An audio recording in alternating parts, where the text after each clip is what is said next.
Hello everyone, welcome back to my channel English with Shasta. I am Shasta. Today we'll discuss the important questions of your particular paper, paper number 1, History of English Literature covering from Chaucer to 1800. So the code is MENG 101 DSE. So मैं आपको यही suggest करूँगी कि आपके में देखो पढ़नी आपको हर एक एज जो है वो अच्छे से चाहिए, ठीक है, क्योंकि आप आगे आपने नेट का एग्ज़ाम देना होगा या कोई भी एग्ज़ाम देना होगा, है ना।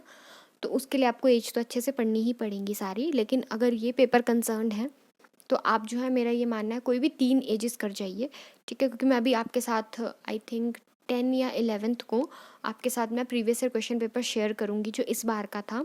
तो आपको उसमें उसको देख के पता लग जाएगा कि आपको 20 मार्क्स के 3 क्वेश्चंस करने हैं और बहुत ज़्यादा चॉइस होती है, ठीक है। You have plenty of choice, you can prepare any 3 ages of your choice. मेरा मानना ये है कि आप 14th सेंचुरी, 17th सेंचुरी और 18th सेंचुरी जो है वो तैयार कर लें, ठीक है। 16th सेंचुरी का एक क्वेश्चन है यूनिवर्सिटी विथ्स का, उसको तैयार कर लें, यही आएगा और कुछ भी नहीं आएगा एक्स्ट्रा, ठीक है। 15th आप छोड़ सकते हैं, 16th भी आप छोड़ सकते हैं, ये आप पे है कि आपको कौन सी चूज़ करनी, कौन सी छोड़नी है। लेकिन मेरा तो यही मानना है 14th सेंचुरी से क्वेश्चन हमेशा आता है। एंड साथ में जो है वो क्वेश्चन आएगा आपको 16th सेंचुरी के बाद 17th सेंचुरी से यूनिवर्सिटी विथ्स का क्वेश्चन आएगा और 18th सेंचुरी से जो है वो आपको मेजर पोर्शन आपको दिखेगा वहाँ पे पेपर में। राइज ऑफ नोबल का क्वेश्चन है, 17th सेंचुरी से भी मेटाफिजिकल स्कूल ऑफ पोइट्री है, कैवलियर पोइट्स हैं, ठीक है। तो यहाँ का क्वेश्चन जो है वो पक्का आता ही आता है। तो 14th सेंचुरी में आपके जब भी आप कोई क्वेश्चन करेंगे ना किसी भी एज का, शॉर्ट क्वेश्चंस में ये चीज़ नहीं करेंगे, आप लॉन्ग क्वेश्चंस में करेंगे, ठीक है। सबसे पहले आपको आएगा 20 मार्क्स का, ठीक है, क्वेश्चन। तो आपने 20 मार्क्स के लिए एटलीस्ट 3 या 4 पेजेस लिखने हैं, क्योंकि एक पेज के 2 साइड्स होते हैं। तो अगर आप 3 लिखोगे तो 3 2 ज़ा 6, ठीक है, और अगर आप 4 पेज लिखोगे तो 8 पेज आप लिखेंगे, ठीक है। तो आपने एक क्वेश्चन के लिए जो है वो कम से कम 6 से 8 पेज लिखने हैं, क्योंकि एक पेज की डबल साइड्स होती हैं, ठीक है। और मैंने आपको बताया है किस तरीके से लिखना है, तो अगर आपने वो वीडियो नहीं देखी है, how to attempt your paper, तो आप वो वीडियो देख सकते हैं, ठीक है। मैं उसका लिंक डिस्क्रिप्शन में डाल दूंगी। अब जब आपको पता है कि आपने इतना करना है तो आपने अपनी स्पीड जो है वो अच्छी रखनी है, ठीक है। कोई भी आप एज करेंगे, कुछ भी करेंगे, तो सबसे ज़्यादा इंपॉर्टेंट है उस एज की इंट्रोडक्शन। आपने इंट्रोडक्शन जो है वो तैयार कर लेनी है उस एज की, ठीक है, जिस भी एज को आप करने वाले हैं। चाहे चौसर एज है वो, चाहे वो आपकी 15th सेंचुरी है, चाहे वो एलिजाबेथन एज है 16th सेंचुरी, चाहे वो 17th सेंचुरी प्यूरिटन एज है, या तो फिर वो 18th century new classical as है। आपने जो है वो इसकी क्या करनी है, एक शॉर्ट इंट्रोडक्शंस आपने तैयार करके रखनी है, ज़्यादा नहीं, बस 1 से 1.5 पेज की, 1 to 1.5 पेज की आपने इंट्रोडक्शन जो है वो तैयार करके रखनी है, ताकि आपका जो है वो शीट्स भी भर जाए। और अगर आप इंट्रोडक्शन लिखोगे तो आपको 1 to 2 मार्क्स जो है वो एक्स्ट्रा मिल जाएंगे, ठीक है जी। So coming to the 14th century, in 14th century you have to prepare 3 questions. Age of Chaucer, Age of Chaucer आप इसलिए प्रिपेयर करेंगे, उसकी introduction, historical background, Geoffrey Chaucer कौन थे and who are the contemporaries, ठीक है, ये इसलिए आप तैयार करेंगे because you have to write the introduction, ठीक है। तो इंट्रोडक्शन पोर्शन के लिए जो है वो आपको मैटर कहाँ से मिलेगा, यहीं से मिलेगा, एज ऑफ चौसर थे। अगर आप 14th सेंचुरी तैयार कर रहे हैं, मेरा मानना यही है, अगर तुम मेरी बात इतनी ही मानते हो तो ये मान लो कि 14th century, 18th century, 17th century और 16 में मेटाफिजिकल का क्वेश्चन तैयार कर लेना। अब जिसको बाकी करनी है एजेस वो कर सकता है, पढ़नी आपको सारी एजेस ही चाहिए, मैं फिर बोल रही हूँ, लेकिन सिर्फ इस पेपर के लिए आप इतनी चीज़ें करेंगे तो बहुत है, मोर देन इनफ, ठीक है। तो एज ऑफ चौसर आपने तैयार कर लेनी है। इसमें क्वेश्चन क्या आएगा आपको, contribution of Chaucer to English language का क्वेश्चन आया है, चाहे चौसर का रियलिज्म आ रहा है, चाहे Chaucer as the father of English poetry आ रहा है, चाहे क्रॉनिकलर ऑफ हिज टाइम्स आ रहा है, एक ही जो है वो आपने आंसर जो है वो लिखना है, आंसर हमेशा सेम रहेगा, ठीक है। आपके पास जो भी बुक्स हैं, जो भी चीज़ें आप फॉलो कर रहे हैं, आप उसको फॉलो कर सकते हैं। क्वेश्चंस मैंने आपको बता दिए, क्योंकि मेरे पास इतना टाइम तो है नहीं कि मैं आपको समझाऊं, अदरवाइज़ मैं समझा भी देती, ठीक है, जैसे मैंने ग्रेजुएशन में आप लोगों को बताया था, लेकिन I don't have that much of time. और किसी को कोई चीज़ समझ नहीं आ रही है, so you can contact me personally, मैंने लिंक दिया हुआ है डिस्क्रिप्शन में कम्युनिटी ग्रुप का, वहाँ से आप मुझे व्हाट्सएप पे मैसेज कर सकते हैं। अब है एक और क्वेश्चन इसमें से 14th सेंचुरी में से, कॉन्ट्रीब्यूशन ऑफ इंग्लिश चौसेरियंस या मेजर ट्रेंड्स या डेवलपमेंट ऑफ इंग्लिश पोइट्री आएगी। तो आपने जो है वो इंग्लिश चौसेरियंस का नाम लिखना है, ठीक है। इंग्लिश चौसेरियंस में 5 नाम आएंगे, वो आपने जो है वो लिखना है, ठीक है जी।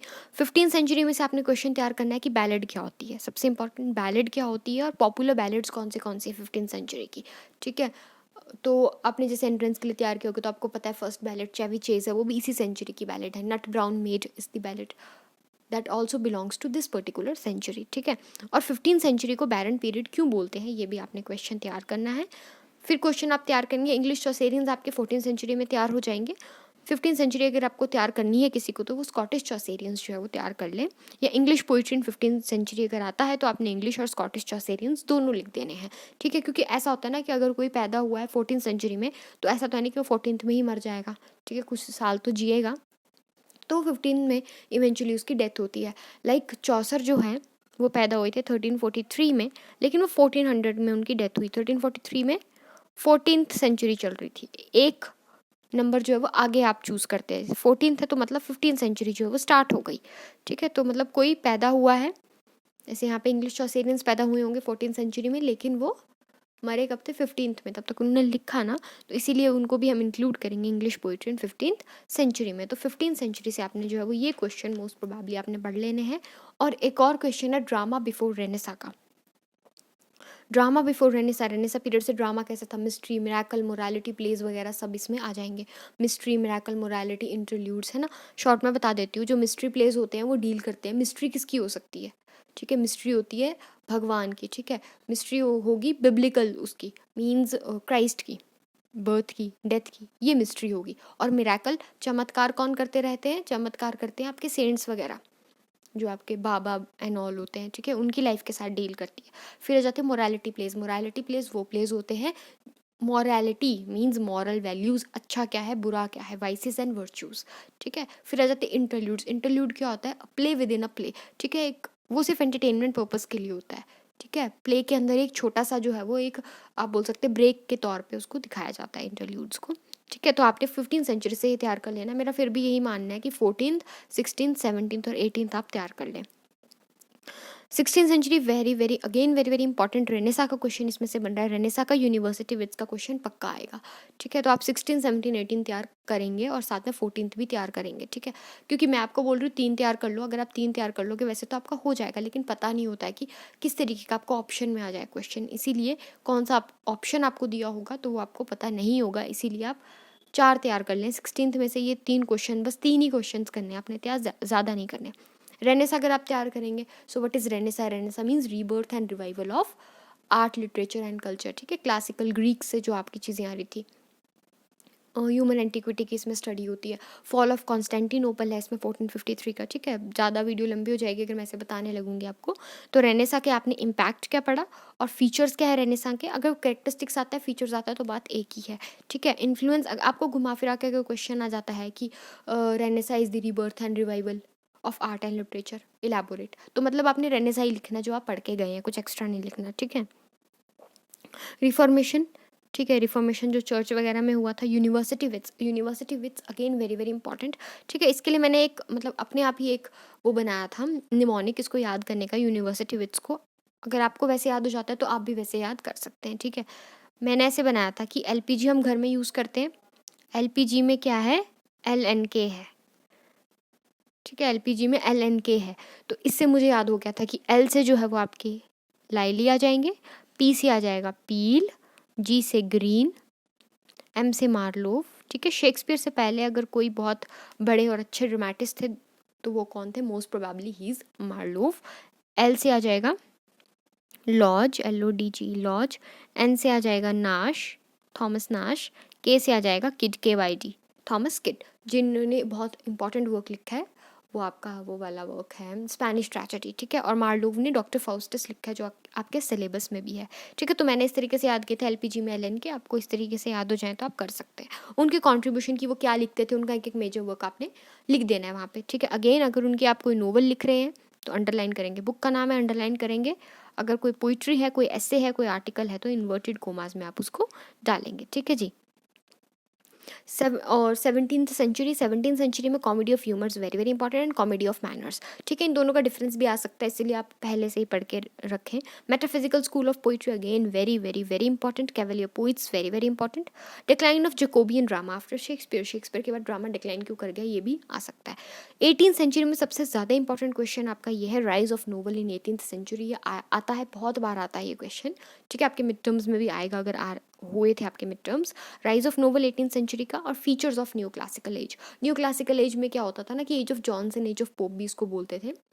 इसको न्यू क्लासिकल इसलिए बोलते हैं कि न्यू मीन्स न्यू, रिवाइवल हुआ था ना इसमें क्लासिकल का, और इसमें सटायर करते थे लोग, इसमें सटायर करते थे, व्यंग्य करते थे, ठीक है। मतलब 18th सेंचुरी के फ्रिवोलिटीज़ के बारे में ये व्यंग्य करते थे कि कैसे हैं, कैसे रहते हैं। कॉफ़ी हाउसेस का ट्रेंड बहुत बहुत बढ़ गया था, दो पार्टीज थी, टोरीज और विग, ठीक है। उनका मतलब जो भी पैम्फलेट वगैरह आए, ऐसे राइटिंग वगैरह, तो इस तरीके से जो है वो वहाँ पे सटायर करने की जो है वो आदत ज़्यादा थी। तो अलेक्जेंडर पोप का नाम इसमें आता है, जो कि आपको पोइट्री में क्वेश्चन आएगा पोप का, ठीक है। Graveyard school of poetry, graveyard school of poetry वो थे जैसे कि ग्रेव क्या मतलब होता है, ग्रेव का मतलब होता है कफन, है ना।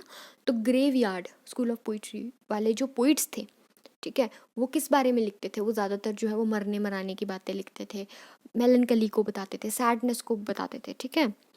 और जो कैवलियर पोइट्स थे ना, ऊपर मैंने बताया नहीं, कैवलियर पोइट्स जो थे वो ऐसे पोइट्स थे जो कि आई थिंक जॉर्ज, उस टाइम पे जॉर्ज रूल कर रहा था शायद, मे बी जॉर्जियन पोइट्स अलग थे, लेकिन कैवलियर पोइट्स जो थे वो किंग के जो है वो दरबार में जो होते हैं ना कोटियर्स, वो थे, लेकिन वो साथ में लिखते भी थे, इसलिए उनको कैवलियर बोलते थे, ठीक है। कि जो किंग के दरबार में भी काम कर रहे हैं और साथ में लिख भी रहे हैं, they are cavalier poets. And metaphysical poets, metaphysical poets जो कंसीड्स यूज़ करते थे। कंसीड्स का मतलब क्या होता है, जब आप एक बिल्कुल अलग चीज़ को एक किसी और ही अलग चीज़ के साथ कंपेयर कर रहे हो। जैसे कि आपको जॉन डन की एक पोइम थी गुड मॉरो, ठीक है। अगर आप देखें वैलिडिक्शन फॉरबिडिंग मॉर्निंग में आपको एक पोइम है, तो उसमें आपका लवर्स को कंपास के साथ कंपेयर किया गया है, ठीक है। जो आपको गुड मॉरो की पोइम थी ग्रेजुएशन में, वहाँ पे आपके लवर्स को टू हेमिस्फीयर्स के साथ कंपेयर किया जा रहा था। That is conceit, when you are comparing to dissimilar things and at last it gives a feeling of amazement to you, not amusement, it's amazement. amazement means surprise हो जाते हो कि हाई ये कंपैरिजन कैसे हो गया। दैट इज मेटाफिजिकल का काम होता था। विट कंसीट, विट मीन्स इंटेलिजेंट डायलॉग्स, विट कंसीट ह्यूमर का बहुत यूज़ करते थे, ठीक है। इनकी पोइट्री में ब्लेंड होता था थॉट का और फीलिंग का, दोनों चीज़ों का ब्लेंड होता था, ठीक है। लेकिन जो इसके बाद आए ना पोइट्स, उनमें या तो सिर्फ थॉट होगी या तो सिर्फ फीलिंग होगी, ठीक है। आजकल के लोग कैसे हैं, सिर्फ थॉट थॉट थॉट है, देयर आर नो फीलिंग्स, ठीक है। There is no sympathy and empathy, there only thoughts, ठीक है। तो इस तरीके से आप इसको याद करके रख सकते हैं, और तो मैंने आपको बता ही दिया, ठीक है। तो राइज ऑफ नोवेल का क्वेश्चन इसमें से, और women novelist of 18th century का क्वेश्चन भी आपका इंपॉर्टेंट रहेगा। Coming to this short answer question, short answer question जो है वो इसका आएगा satire and didacticism. What is didacticism? Satire तो मैंने आपको बता दिया, जब हम किसी भी चीज़ को, किसी भी इंसान को, किसी भी एज को, है ना, जब हम उस पर व्यंग्य करते हैं ना, तो वो होता है सटायर, ठीक है। रिडिक्यूल करना, मॉक करना, किसी भी चीज़ को मजाक बनाना, ठीक है, लेकिन अच्छे वे में। होता वो मजाक ही है, लेकिन थोड़ी अच्छी स्टेटमेंट्स का यूज़ किया जाता है। डिडैक्टिसिज्म पता है क्या होता है? डिडैक्टिसिज्म का मतलब होता है कोई भी चीज़ आप पढ़ रहे हैं ना, उसके बाद में जो आपको मॉरल वैल्यूज़ या मॉरल लेसन मिल रहा है कोई, दैट इज़ डिडैक्टिसिज्म, ठीक है। तो डायरेक्टिव चीज़ें क्या होती है, जिसके लास्ट में मॉरल लेसन जो है वो आपको मिलता है। तो satire and didacticism 15th century, position of women during Renaissance, Elizabethan sonnets, define Restoration, comedy, heroic tragedy, lampoonery, mock epic, heroic couplet, four wheels of novel. Four wheels of novel, novel में ना 4 writers के नाम आएंगे, स्मोलेट, fielding वगैरह इनके नाम आएंगे। अगर आप इसको सर्च करेंगे ना आप गूगल में, तो आपको मिल जाएगा ये, ठीक है। And church in 14th century, 14th century के टाइम पे चर्च का क्या हुआ था, चर्च बहुत ज़्यादा क्या हो गया था, करप्ट हो गया था। इसीलिए अगर आप इसके हिस्टोरिकल बैकग्राउंड जब आप 14th सेंचुरी को पढ़ेंगे, तो वहाँ पे आप देखेंगे कि लोलार्ड मूवमेंट आई थी, ठीक है।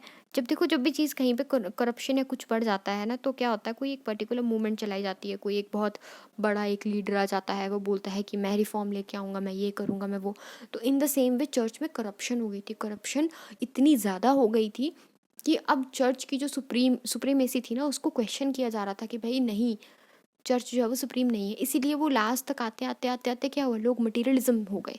जब आप पढ़ेंगे सेकंड सेमेस्टर में, तो आप देखेंगे विक्टोरियन एज आएगी, वहाँ पे मटीरियलिस्टिक लोग हो जाएंगे, गॉड पे वो विश्वास नहीं रखेंगे, ठीक है। तो इस तरीके के जो है वो लोग थे। तो लोलार्ड्स जो थे वो कौन थे? तो लोलार्ड्स जो थे वो, इसमें जो है वो मेन पर्सन थे वाइक्लिफ, ठीक है, वाइक्लिफ थे, जॉन वाइक्लिफ, वो भी चौसर के कंटेम्प्रेरीज थे। तो उन्होंने जो है वो लोलार्ड मूवमेंट स्टार्ट करी थी, आई थिंक 1381 में, तो सॉरी पीजेंट रिवोल्ट हुआ था 67 में या 77 में, ऐसे में कुछ हुई थी लोलार्ड मूवमेंट, देख लेना आप, तो अभी इतना याद भी नहीं रहता ना हिस्ट्री का। तो लोलार्ड मूवमेंट हुई थी, इसमें क्या हुआ था, वो बोलते थे लोलार्ड सारे के सारे कि भाई हमें चर्च में रिफॉर्मेशन चाहिए, करप्शन हट जानी चाहिए चर्च से। पर देखो कोई भी चीज़ जो है वो हटती तो नहीं है, ठीक है। तो 14th सेंचुरी में कॉन्फ्लिक्ट था, there was a conflict between kings and church, ठीक है। The people were questioning the supremacy of church, that why there is church, why there is corruption in the church. If there is corruption, we are not able to believe in that particular authority, we don't believe in the authority of church. This type of things came into being in 14th century. Okay जी, अब इसमें क्या होगा, आपने ये सब चीज़ें तैयार कर लेनी है, ठीक है। यही क्वेश्चंस आएंगे और कुछ भी नहीं आएगा, ठीक है। और साथ साथ में अपने आगे की प्रिपरेशन भी आप स्टार्ट कर दीजिए, ठीक है। जनवरी अभी आपको फ्री मिलेगा, अच्छा आपका पेपर हो रहा है पहले, ठीक है। पेपर आपके पहले हो जाएंगे तो जनवरी में आप अच्छे से बाकी चीज़ें अपना तैयार करें, नेट करें, सेट करें, जो भी है, ठीक है। And thank you so much again. आप स्क्रीनशॉट्स ले सकते हैं, ठीक है। स्क्रीनशॉट जैसे आपको पता ही है, आप पहले से ही देख रहे हैं, तो आप स्क्रीनशॉट्स वगैरह लीजिए, आराम से तैयारी कीजिए अपनी। कोई क्वेश्चन समझ नहीं आ रहा है, कुछ पता नहीं लग रहा है, so you are welcome, you can definitely ask me any time, ठीक है। तुम्हारे साथ तो ये होता है कि मेरी रिवीजन हो जाती है, ठीक है। तुम लोग पूछ सकते हो कभी भी, और मेरा फिर भी यही मानना है 14th सेंचुरी 16th सेंचुरी में ये जो 2-3 क्वेश्चन मैंने आपको बताए, और 17 और 18 ही कर लेना था यार, 15 चाहे छोड़ देना, कोई बात नहीं, ठीक है। 15 चाहे आप छोड़ भी सकते हैं, मैं आपको ये भी लिबर्टी दे देती हूँ, 15 छोड़ भी दोगे ना, पर ये सब चीज़ें कर लेना, ठीक है जी। ये लो, ठीक है। So thank you so much, God bless you all, take care, love you all, bye bye.